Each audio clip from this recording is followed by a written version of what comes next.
யாரு சேர்ந்து மனிதன் வாழும் வகைக்கு தெய்வத்தின் கட்டளை யாரு? தெய்வத்தின் கட்டளை யாரு? உண்மையை சொல்லி நன்மையை செய்தால் உலகம் உன்னிடம் மயங்கும். நிலை உயரும் போது பணிவு கொண்டால் உயிர்கள் உன்னை வணங்கும்.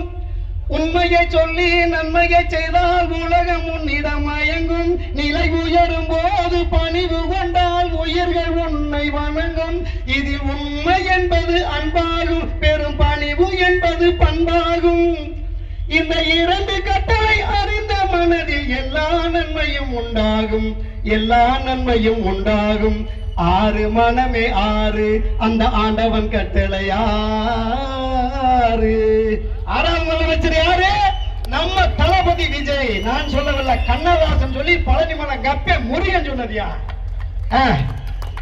நான் அடிக்கடி யூடியூப்ல கேட்கறதா என்ன தெரியுமா? தாவேக்கா தொண்டர் என்ன கொள்கை, என்ன இருக்குது, கோட்பாடு என்ன இருக்குது? நான் கேட்கிறேன், உங்க கொள்கை தலைவரை, நீங்க கொள்கை தலைவரை ஏற்றுக்கிறீங்கல்ல? பகுத்தறி பகலவன் ஈவேரா பெரியார், பேரறிஞர் அண்ணா, பேரறிஞர் அண்ணாவும் பகுத்தறி பகலவன்